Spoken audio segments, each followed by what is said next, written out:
Passaic is one of the 30 urban districts in the state of New Jersey. Student population of a little over 14,000, staff approximately 2,000. A very diverse student population. The fact that students may not have access to a computer at home or internet access at home really puts them at a disadvantage when we are trying to compete in our global society. To have the Samsung Chromebooks in the classroom will allow our students to acquire the technology skills necessary to compete in our global society. Our kids are going to need technology in every career they go into in their life. Where we want to go with it is we want them to be creative thinkers using technology so that it's not just about copying and pasting or making something look pretty, but being able to evaluate primary and secondary sources so they can see if somebody's telling the truth or not. They can create a persuasive essay that's really persuasive. So New Jersey, along with many other states, are adopting a new set of standards called the Common Core. The Common Core addresses a lot of those same 21st century workforce skills: digital literacy, critical thinking, problem solving. Once we identified what our goals were and why we wanted to do this, we then looked at a device that we felt would be able to support in our district from a technical backing. The Chromebook has very few moving parts. We needed something that would have a quick boot up time, less than 10 seconds. Anything longer than that, we feel it will negatively impact the course of the classroom. We needed a battery that would last the day, at a minimum. We found this to be one of the most important lessons that we've learned, is to have a full year zero before you adopt a full deployment.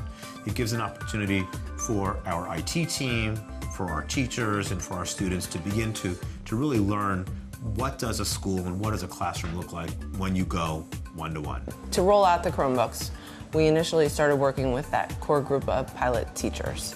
And so that was 30 teachers between the high school and the middle school. We worked with them on intensive PD, professional development, about 60 hours, to really prepare them for working with the Chromebooks, the devices in the classroom. Knowing how to use the technology was not going to be a problem.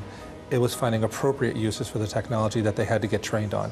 And so last summer, over 100 of our staff members attended summer training just in anticipation. And throughout the year, the rest of the staff has been getting trained in how to use particular websites or techniques, classroom management methodologies that they can adopt that help them utilize technology in a sensible way, as opposed to just simply replacing a textbook. One of the biggest challenges was letting go. The Chromebooks don't just allow the students to take control of their learning, they almost demand it. Now, they're not going to sit there and do nothing when they're finished, like they would have pre-Chromebook. Now they're going to find something to do. The Chromebooks solely focuses on the applications. It's in essence, a thin client device where students log onto the Chromebook and they log onto the cloud. They log onto their Google Apps for Education account. Once they're in that account, they're in what we call our education ecosystem. The classroom environment is almost kind of spooky sometimes. It's a lot quieter, because they're more engaged. There's lots of manipulatives online. There's lots of great, almost hands-on, but it's virtual. They're very excited to be on them. You can see behind me, there's not one of them that's not doing what they're supposed to be doing, even with all this excitement over here.